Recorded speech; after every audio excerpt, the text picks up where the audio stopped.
श्री शिवाय नमस्तुभ्यम हर हर महादेव। अश्वत्थामा शिव महापुराण की कथा जो पंडित प्रदीप जी मिश्रा द्वारा बांटी जा रही है, जो वरहानपुर मध्य प्रदेश में चल रही है, जिसका आज पहला दिन था, जो कि अब समाप्त हो चुकी है। अगर आपने ये कथा नहीं सुनी है तो उस कथा का सारा रस्ता तो आपको इस वीडियो के द्वारा प्राप्त हो सकता है।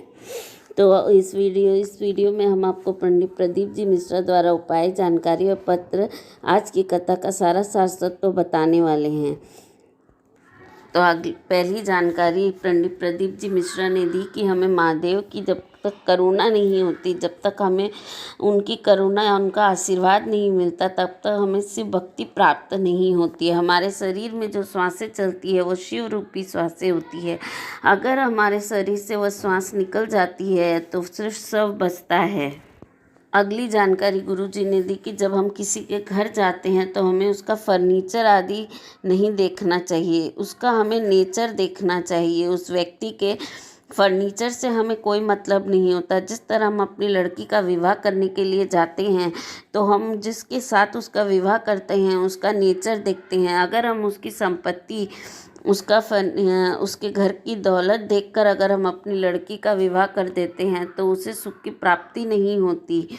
उसी तरह हम जब किसी के घर जाते हैं तो हमें उसका फर्नीचर या उसकी वैभव को नहीं, उसका आदमी के नेचर को देखना चाहिए।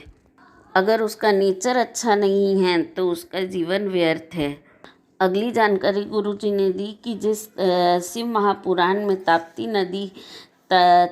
नदी के साथ साथ वरहानपुर का भी जिक्र आता है, जिसके लिए पंडित प्रदीप जी मिश्रा ने बताया कि इस वरहानपुर की भूमि को बहुत लोगों ने समाप्त करना चाहा, पर यह संतों की भूमि है। यहाँ नीचे से ऊपर किले तक शिव विराजमान है, इसीलिए इसका कोई भी कुछ नहीं बिगाड़ सकता। अगली जानकारी गुरुजी ने दी कि शिव पर चढ़ाया हुआ एक लोटा जल, एक बेलपत्र या एक चावल का दाना आपका कभी व्यर्थ नहीं जाता। केवल अगर आप मंदिर के सामने से भी चले जाते हैं और अगर शिव की दृष्टि आप पर पड़ जाती है तो उतने से भी आपका कल्याण हो जाता है।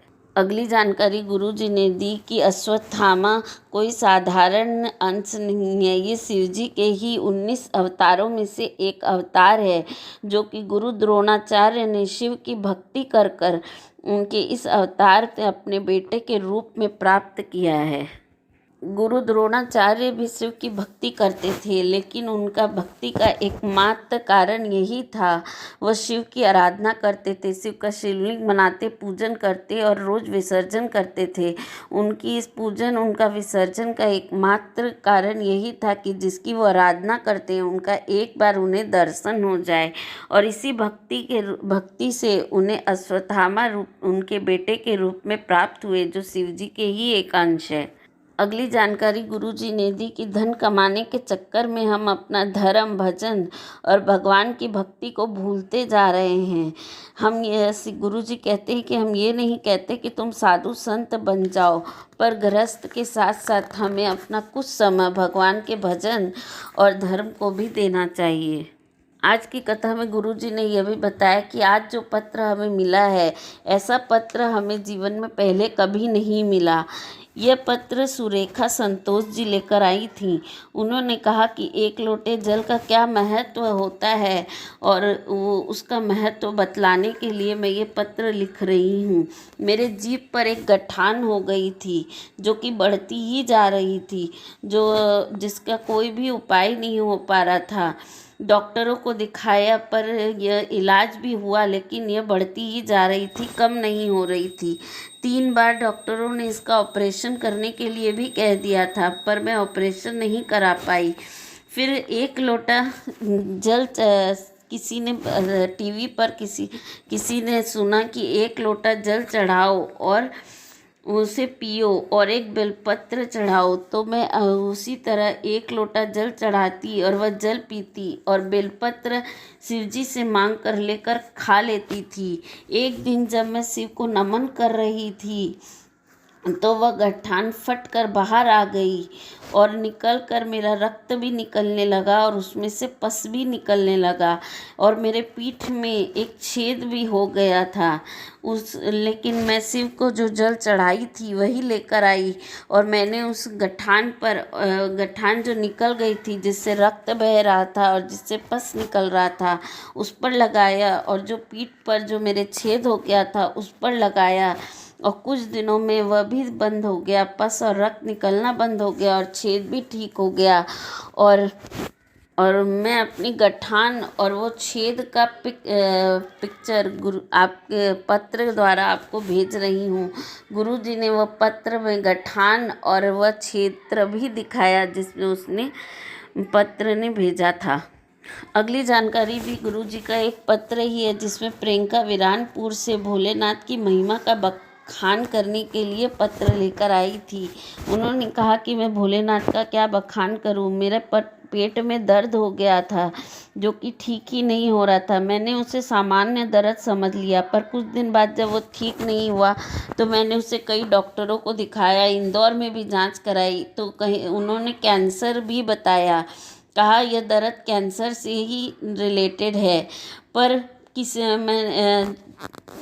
मैं आपकी कथा सुनती थी जिससे मैं जल चढ़ाती शिव जी को और बेलपत्र खाती थी, और आपने एक बार कथा पर त्रिजुकी नारायण का जल का उपाय बताया था, तो मैंने अपने पति से त्रिजुकी नारायण का जल मंगवाया और उस जल को कुंदकेश्वर के नाम से पिया।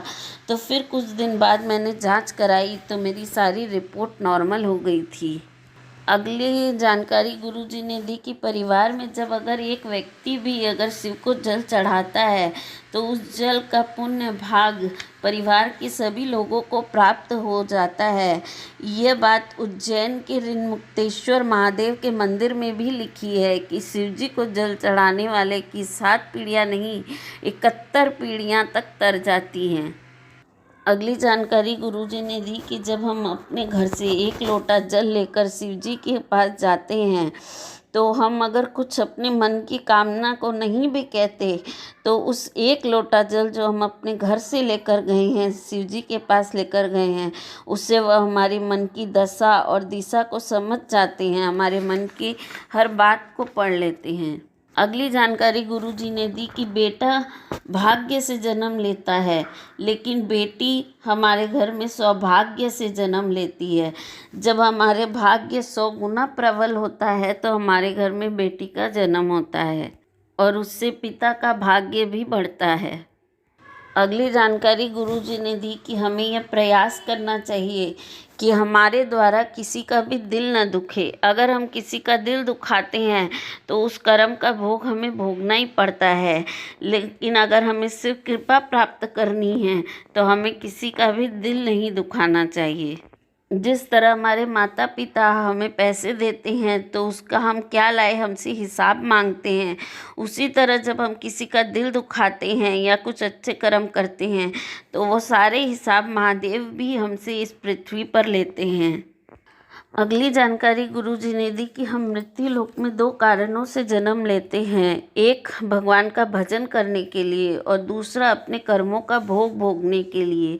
अगर हमें से कोई कहता है कि तुम मेरे पास आ जाओ, हम तुम्हारे दुख दूर कर देंगे, तो ऐसा नहीं होता।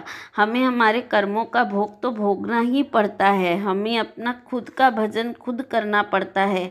हम खुद अपना एक लोटा जल लेकर शिव जी को चढ़ाने जाते हैं, हमारे लिए कोई दूसरा नहीं चढ़ा सकता और हमें खुद ही शिवालय जाना पड़ता है। उसी तरह हमें अपने कर्म का भोग भी खुद ही भोगना पड़ता है। अगली जानकारी एक पत्र है जो पंडित प्रदीप जी मिश्रा जी के पास आया, जिसको सुनंदा राकेश जी ने लिखा था। उन्होंने लिखा कि मेरे पति को गले में 3 गठान हो गई थी और डॉक्टर उन्होंने उसका ऑपरेशन करने को कहा था। वह गठान जांच के लिए जाती तो कोई बड़ी बीमारी भी हो सकती थी। एक दिन यूं ही चैनल बदलते हुए हमने टीवी पर आपकी कथा सुनी और उस कथा में आपने कुसा का जल का वर्णन किया था, तो हमने भी सोचा कि आप प्रदीप जी इतना चिल्ला चिल्ला कर कहते हैं तो आज एक बार यह भी उपाय किया जाए। हमने कुसा का जल अपने पति से चढ़वाया और उस जल को उन्हें आचमन करवाया और कुछ दिनों में ही उनकी तीनों गठान गल गई और डॉक्टरों जब दिखाया तो उनकी सारी रिपोर्टें नॉर्मल हो गई। अगली जानकारी भी एक पत्र है दीपमाला चौहान, जिन्होंने बताया कि मैं शिव के क्या वर्णन करूं। मुझे एक बहुत बड़ा रोग हो गया था। मेरे दोनों छाती से पस निकल रहा था, जो मुआज सूख ही नहीं रही थी, लगातार निकलती ही जा रही थी। डॉक्टरों का भी बहुत इलाज करवाया था पर ठीक नहीं हुई। एक बार रास्ते में ही किसी ने मुझे बताया कि जल चढ़ा और बेलपत्र खाने को कहा, तो मैंने शिव जी को जल चढ़ाया और उसका आचमन किया, बेलपत्र खाई और उसी जल को जो झेल कर लाई उसे छाती पर लगाया।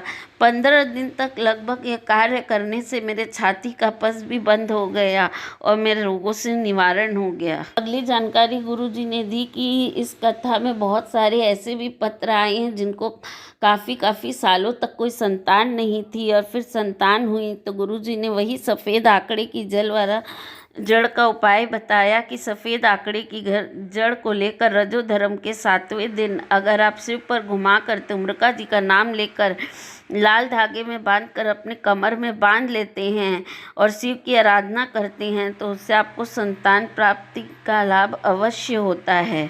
अगली जानकारी गुरुजी ने दी कि भाग्य लिखने वाला भी मेरा महादेव भाग्य